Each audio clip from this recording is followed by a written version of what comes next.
You know, a lot of drummers learn songs and we all play songs and it's great, but a lot of drummers kind of get stuck at that point when it's time to do those little tiny intricate points that allow your drumming and your sound to just go to the next level.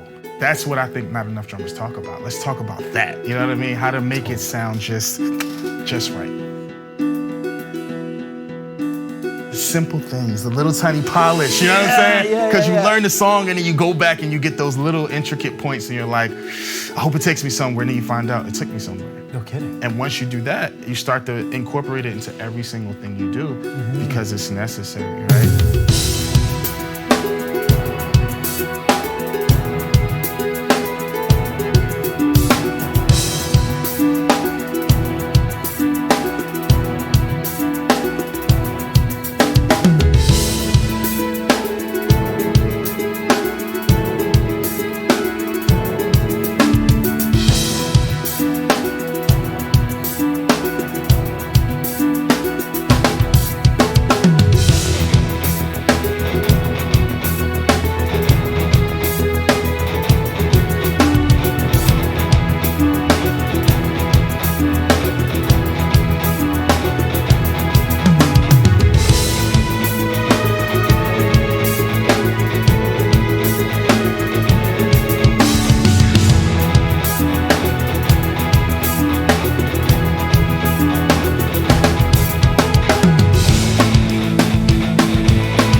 Dude, well done. So good to be here, man. Dude, thank you so much for coming. It's good to be here. Thank you for having me. That snare just cuts through. Yeah. It's so nice. It's amazing. I love the crack. Yeah. Yeah. Ladies and gentlemen, Mr. Rashid Williams. Yes. So good to be here at Drumeo. Here at Drumeo at last. That track you just played, before we get into it, that's your own track. You wrote that track. I wrote it, composed it. I played every instrument on it. You're kidding. Yes, that was all me. What's the song called? It's called Yoshi 11, but it's kind of like a prayer for me. Right. Yeah. It's a moment to center. I love it. Yeah. And all the tracks you're going to play on this lesson, they're all your tracks as well? Yeah, with a few friendly helping points from some guys who actually are guitar players and keys players, you know what I mean? But yeah, everything is, for the most part, all my brain. Love it. Yeah. I love it. If you don't know who Rashid Williams is yet, you're about to find out. Killer drummer, known for playing with John Legend. Yes, which is great. And Drumeo. Yeah. So many others. You're just telling me before this lesson how busy you are, which is a good thing. It's a great problem to have. Yeah. Great problem to have. Very cool. You can follow him if you want to see his schedule. Maybe you can catch him on the road at J. Rashid Williams. Yep. And that's through Instagram, that's through Twitter, Facebook as well. That's just Rashid Williams on Facebook. On Facebook, yeah. But make sure you follow him and see what he's up to, because you post quite often on Instagram. I try to post on Instagram at least once every 2 days. There you go. Yeah. Perfect. Yeah. Great sounding and looking kit here as well. Huge thanks to Mapex, Dave Lawrence, and the whole team there for helping put this together. He's awesome, that guy. Yeah, he's the greatest guy ever. Yeah. Zildjian cymbals on top and Evans heads and everything like that. So huge thanks to all those who helped out to make this happen. You were just at Victoria Drum Fest. You did some clinics around here. Yeah. And you made it on Drumeo. So what are we talking about today, bud? Man, we're talking about just fine-tuning and polishing up your playing. And why is that so important?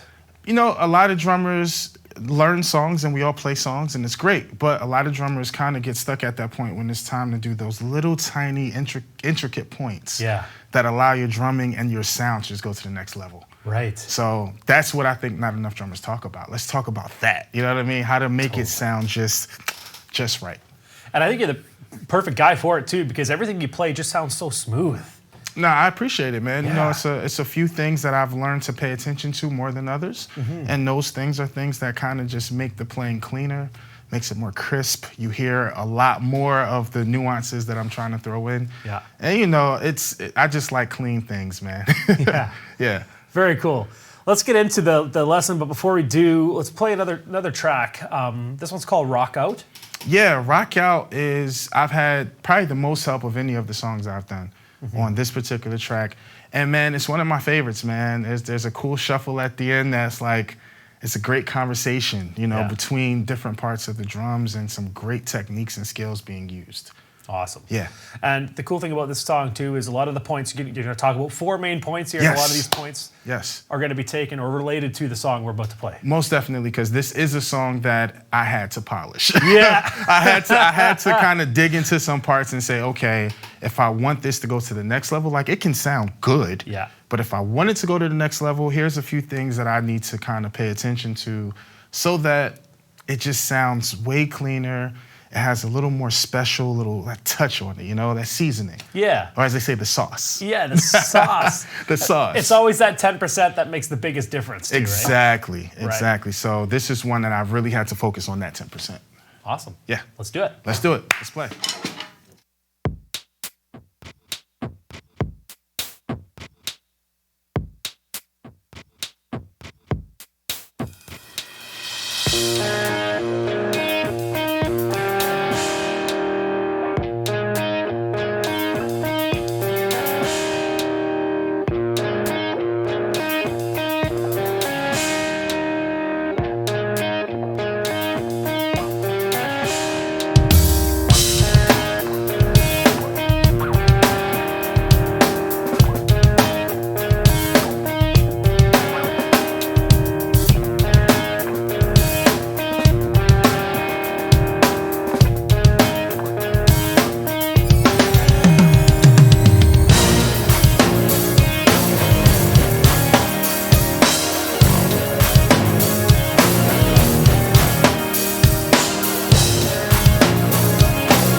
That's not fair, buddy.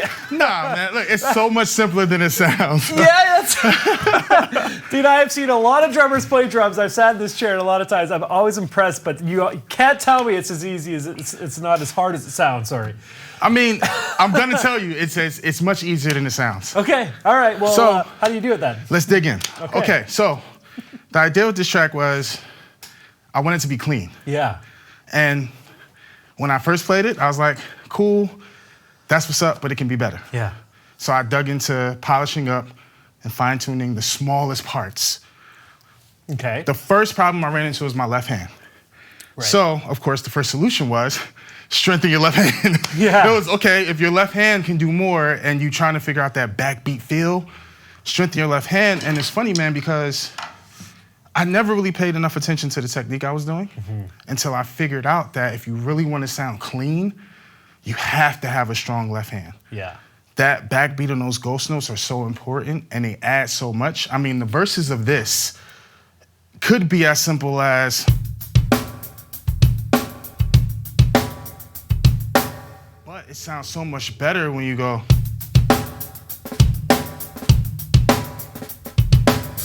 or when you do the turnaround.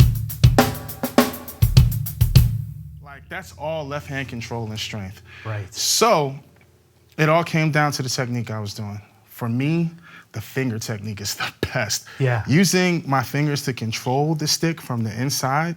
So when I do those, it's such a cleaner sound versus just letting the rebound without using my fingers. I mean, it kind of sounds the same versus, but it sounds confident when I use my fingers. That's a good word for it, yeah. And that confidence is everything. Right. That confidence is the difference between polished and not. Right. So, I mean, that was step one. Step one was get this.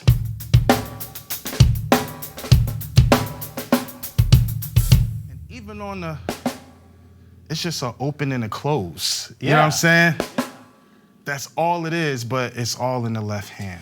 I find a lot of drummers, they ignore that articulation with those ghost notes sometimes, especially a drag like that. Yeah. Like that sounded so crisp, you can hear the both notes, whereas, I mean, I've done it too, where I've just thrown my stick down and hoped for that the buzz will trick the audience into thinking that I knew what I was doing. Yeah, man, but I mean, the goal to me, I think the goal is to make sure that you know exactly, it's intentional, like you know exactly what you intend to do. Right. So when people listen, they're like, ooh, that was nice. You know what I mean? Yeah. And it's like putting a focal point on your exact placement.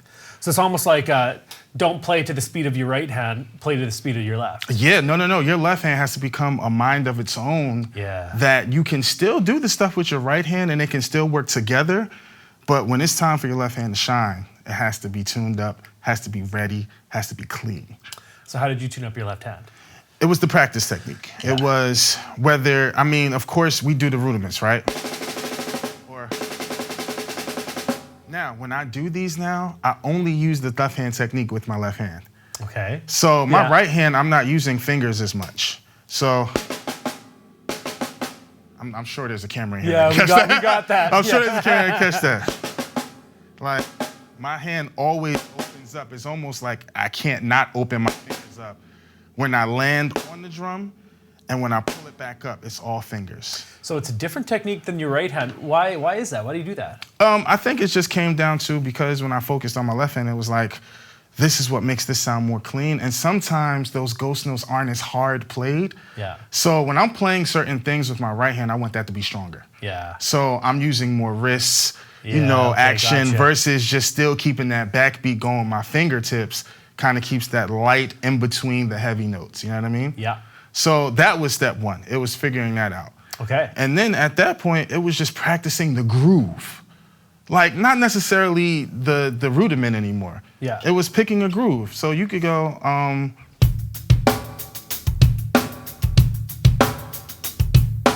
you say, okay, I want to throw a nice little drag in there.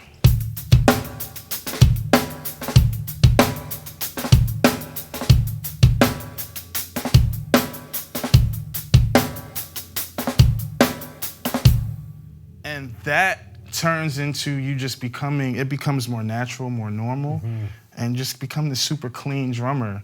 And it's all in that, like, it's all there. All in that left hand. Yeah, so practicing those grooves, I always tell drummers, don't be afraid of a groove. Yeah. Because a groove can take you a long way. Oh, yeah. Which essentially comes to the next point of polishing. Okay, what's that? Essentially, it comes down now to the hi-hat.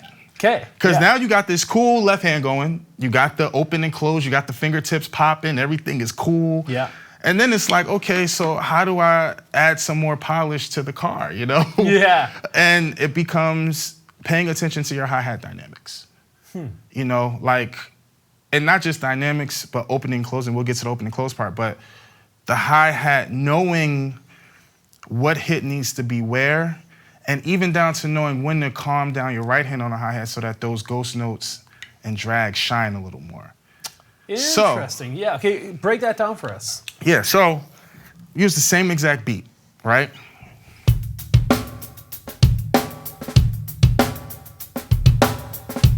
Cool. If you notice when I'm playing,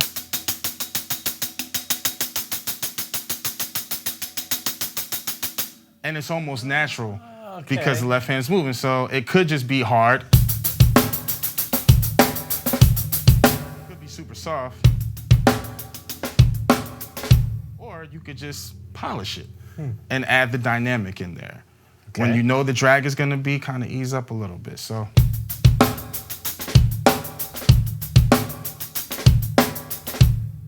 And that became a thing. So the simplest way to put it for drummers who are like, okay, dude, like let's get out of the brain stuff, let's make it super.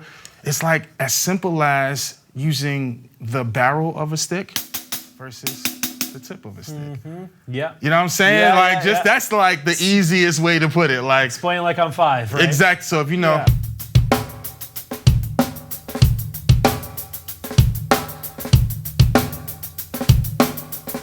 And it doesn't have to be any particular, like it doesn't have to be, oh, for 4 beats, I'm gonna play it up there. Yeah. It's just literally,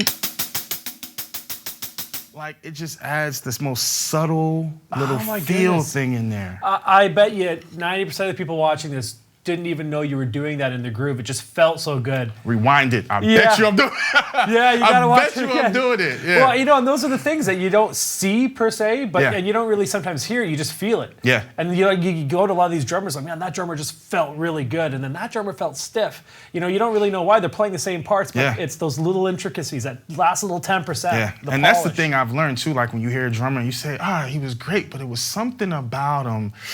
Yeah. It either felt really good or it felt, something wasn't right. Sometimes it's the simplest little things. I love it. Like, you know, just easing up the dynamics on the hi-hat. You know what I'm saying? And then take it a step further to the opening and closing. Because that's a thing too. Yeah. I mean, you know, it's easy to just the baseline of it. Of course, during the verses, my hi-hat is closed, and on the choruses, my hi-hat is wide open for that slushy, you know, digging in. But when I do this snare turnaround, which is it's one of my favorite things to do on drums. Okay. That is like one of my favorite things to do, right? Yeah. So it's like just the same concept. How do I polish that up and make it just a little bit better, right? What about if I opened the hi-hat during the turnaround? Okay. So.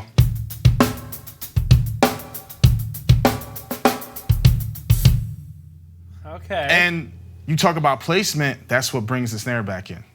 Okay. You know what I'm saying? Yeah, I see what you mean. Almost like a restart. That lets you know we're going back to the original groove. Right. Yeah. So I think that drums, and as a drummer, it's our job to make sure that everything is understood to the person who knows nothing. Brilliant. So we know we're throwing an open hi-hat in there because that's the start of the beat again. Yeah. After this turnaround. The natural person is just gonna say, well, that felt good. I felt comfortable. Yeah, and they were able to stay on beat. They were able to dance. Totally. You know what I'm saying? So there's a thought process behind that. You're doing that purposefully. Yes, most definitely. Yeah. Because you could just go. There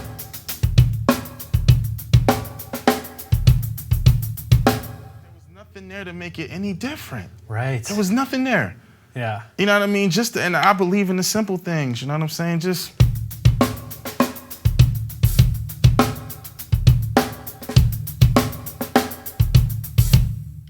That makes the world of a difference to say, hey, we're restarting now, but you're still on.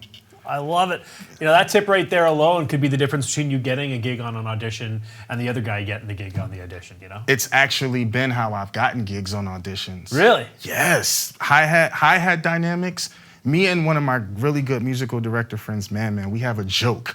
He's like, dude, you're the hi-hat guy. You're the hi-hat And I'm guy. like, what? But There's got to be a story here. Is there a story? So John Legend's gig, it's like, the story is that I got that gig based on the top of the song Greenlight, and it's a hi-hat fill. Nobody else that day played that. You're kidding. It's the first thing you hear in the song, and nobody no else one played it. Because the natural thing is to go, oh, I'm not really worried about that, just go. Whereas for me that's how the song starts. You know what I'm saying? So Oh my goodness, that's crazy. That's the biggest, like, so there's a bunch of drummers auditioning and you're the only one that caught it. I'm the only one that played that.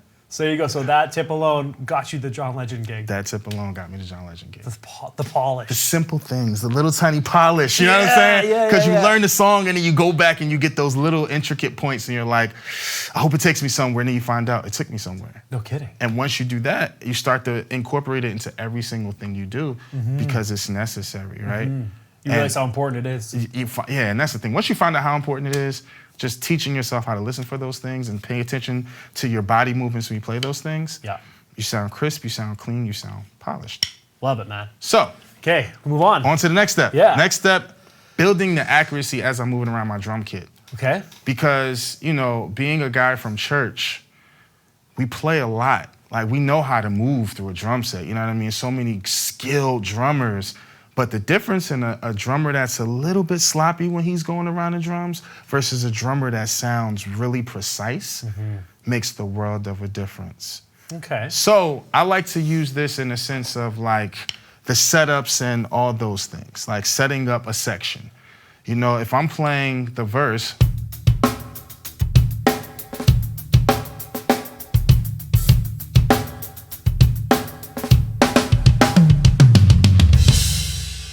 like, it wasn't,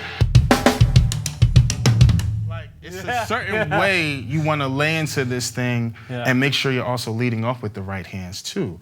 Like, that precision is everything. The same way I say, you know, there's a touch with the right, there's a touch with the left. There's certain notes when you're playing your times that you want to be more aggressive than others. So we'll just take that simple roll. Simple is so like, you know, that's a textbook lead-in from verse to chorus. Yeah. Now, there's a few ways that this could go that I've seen drummers do. Okay. Same concept. I just overplayed the whole thing. Right. And it almost kills the vibe of the song. It starts to become, The accuracy comes in when you can hear the notes. Yeah. Like, that's everything, and I'm a firm believer. I always aim for the center of the head. Yeah. Always aim for the center of the head. Like, we know the drum is this big, but playing right here and playing right there, you get the full depth of the sound. Right. You know what I'm saying? So building that accuracy, even if it's just a simple exercise,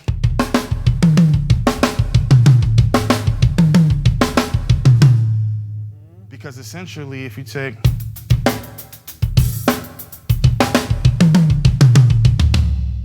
and it can go anywhere on the drums. Yeah, yeah. So building that accuracy as you're moving about, especially on toms. Well, I guess that's why when you play, because that, at a slow tempo, it's probably quite easy to hit the center, but when you go faster, that's where you sound so smooth and articulate. Sometimes you're playing 6-note triplets at whatever tempo, but it's super fast, and you're still hearing every note just as clear as the last one. Yeah. They're not muddy, you know, and that's... But it takes that practice is what builds that. So a good friend of mine, Brian Fraser Moore, who's been here. Yeah, that's right. He's a great friend of mine, right? And he does this thing when he plays. Sorry, Brian, I gotta do this. He does this thing when he plays, and he like, if he's playing this, I can use the same groove, right? And that's the rhythm he goes into, right? Yeah, yeah. Which he makes it sound so smooth, but just that also develops, and it's all that center point and building that accuracy as you're playing. Right. You get the full depth, the full sound, and it just ties everything together. There's nothing like a good setup between a verse and a chorus, or between a chorus and a verse, or a verse and a bridge, or so on and so forth. You know what I'm saying? It's nothing like it. I agree. That's a thing. Yeah. That's a thing. So practice your articulation and your accuracy and your placement. Yes. Love it. So once you got that down, there's a rule of thumb that I live by. Okay. Less is more. Right. Less is more. So I laugh because I'm like, this is the most easy concept to me, but to some drummers, they're like, because we all want to, we want to impress each other as drummers. I think the perspective gets off of drummers and goes to the listener who's not a drummer. Mm-hmm. You know what I'm saying? Or as we call it, arena chops. Like, when you're in an arena, this place is huge, the sound is everywhere. The person way up at the top has to be able to understand every single note that you're playing. Mm-hmm. And so far, everything that we've covered helps that. Right. You know what I'm saying? Yeah. If you clean up that left hand, all those notes are clear and crisp. Mm-hmm. If you work on the dynamics with your hi-hat, you can hear all the ins and outs. Mm-hmm. You build the accuracy around the drum kit so that when you're playing these rolls, everybody knows what you're doing. Mm-hmm. And then just realize that not everything is... It's not all that all the time. Mm-hmm. Right. Sometimes just...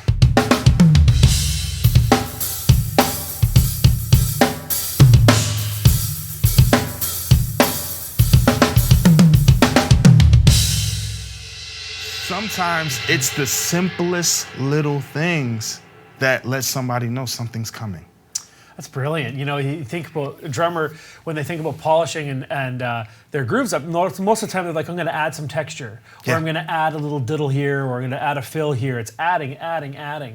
But you're talking about removing when you're talking about polishing. Yeah. And the thing is progression, man. So you'll remove it for the top of the song. And I always say, there's always the rule that on the bridges when you go to the ride. Mm-hmm. You know what I mean? The R&B playing, it's like the unwritten R&B rule, right? Yeah. Bridge means ride. Yeah. So it's the same way when you're building your fills and you're going around your drum kit. You want to start off simple. You know what I mean? If I'm playing...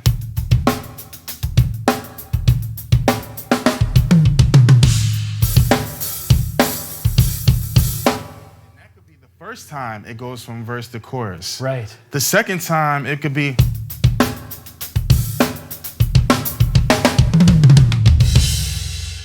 Which was a bad thing. I just played all the rhymes.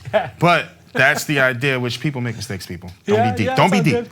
But you're just improving point number 3. Yeah, like that is, you want to build that up. Mm-hmm. And as by the time you get to the end of the song, man, you can pick some really nice, tasteful little... Bam, take that. You know what I mean? Mm-hmm. And, by the time you mix in all these different things, you just turn out to be like a really shiny car driving down the street.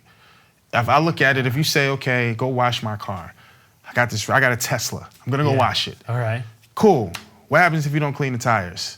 Somebody's going to look and be like, wow, the car looks really good, but the tires, why didn't you spray the tire? What's up with that? You know what I mean? It's like the same thing if you focus on your left hand, but don't worry about the hi-hat dynamics. Or if you get all this together, but then don't make it accurate moving around your drum kit. And then somebody can say, okay, cool, so the car is polished, the tires are great, but they're driving so fast, I can't even enjoy looking at the car. I can tell it's clean, but it moves so quick. Yeah. I didn't even get the chance to enjoy the essence of a really nice polished car. That's what happens when you start overplaying between the verse and the chorus. It's, so less is more, Pick a point of cruise and just polish it all up so that when you're driving down that street, everybody's just like, wow, that thing is clean. That's the goal. That's an unbelievable analogy. That's the goal. That's brilliant. Yeah, I got to clip that out and post that on Instagram. That was brilliant. It just made sense to me, and it's so true. And how many drummers do you think don't do these things or don't focus on these things or even realize them? I mean, the way I can honestly put it is there are a lot of drummers that don't. And usually those things are the separation between the drummers who are working nonstop. And like, I've literally seen people talk about drummers who are like on the road and they say, I don't know how that guy got on the road. Like, how did he do that? It's like, look at his little details. Look at the things that he's doing that nobody else is paying attention to. I'm sure when I got the John Legend gig, somebody said, I don't know how Rashid got that gig. Like, I should have got it. Or maybe they should have called me. When you find out, okay, well, he was the only one that played that hi-hat pattern. It's like, somebody's gonna say, seriously, a hi-hat pattern? Yeah. What about the song? It wasn't even about the song at that point. Well, it's because I guess he knows what kind of artist you are and what the details that you focus on. Anybody that would pay attention to something so small is gonna carry that through every single song, through every point. And that's the thing, because there's a lot of different styles of music out here, especially today, man. I give it to these guys that are working today. Yeah. You know, like the Devin Taylors, those guys, and I look at them and they're playing this trap music with these crazy hi-hats and these crazy hi-hat patterns. And these guys have paid attention to so much detail that like they're playing these things with like just the biggest finesse about them. And then like when you look at them, it makes perfect sense why he's on tour with Bieber, why he's on tour, you know? Because it's like, dude, he's paying attention to the stuff that nobody else is even thinking about. Right, but they all care about it, they just don't know that they care about it. Yeah, man, I mean, you're playing, some producers sit in the studio until time. Yeah. That's their livelihood, you know? Yeah. That is what they send out to the world as a message from them. There's no reason in the world why they don't deserve the respect of picking up the intricate points of the music. And then as a drummer, it's no reason in the world why we should not be allowed to humanize it. Right. And to add the little nuances that a body does to make it feel just that much better. Somebody's dancing to it now. That's another great point. Dude, it's a thing. I love it, man. It's a thing. Thank you so much. No, thank you. Dude. For all those who might not be, you know, at the point where they need to polish, I mean, that's a question I have for you actually, is beginners. Yeah. Is this something a beginner should really focus on? Or are they still keep up with the independence and the rudiments and the stick control? Or where do you start bringing this into your practice? I would say it's even for beginners, because I think beginners' idea is to be very repetitive and to gain a level of repetition in their playing, right? Yeah. So that they practice more and they get more comfortable with the drums itself. Right. The more comfortable you are, the better you're gonna sound. Yeah. The thing is though, as a beginner, every person, even beginners, get to that point where they say, I got it. Yeah. If you're playing this beat,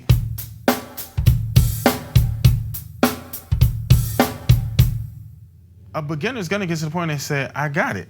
Yeah. However, if you listen, there's a recording of that beat. If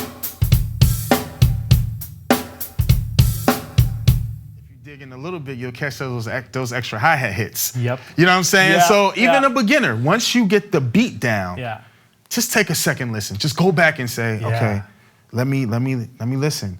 If you're playing a beat that you haven't heard on a record, just improvisation.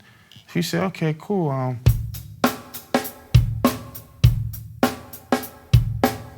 that down. Say, okay, well, how can I polish it? Let's just work on the left hand. How can I throw some cool ghost notes in there? And it doesn't come out perfect every time. But you say,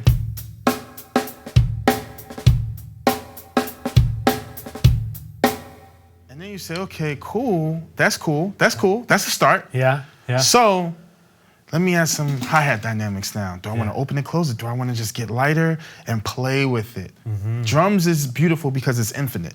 Right. There is no right or wrong. Right. It's whatever you decide should happen. Yeah. So if you say,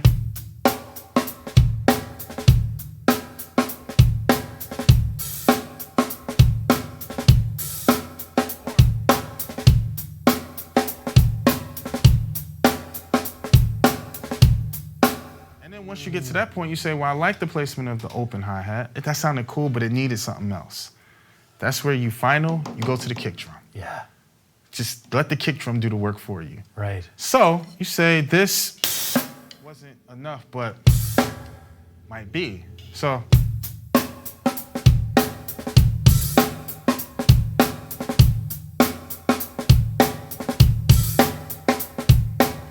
And all of a sudden, you got this super cool Tesla driving down the road with shiny tires. Not too fast. Not too fast. It's a cruising speed. And you're like, man, that's a beautifully clean, polished car.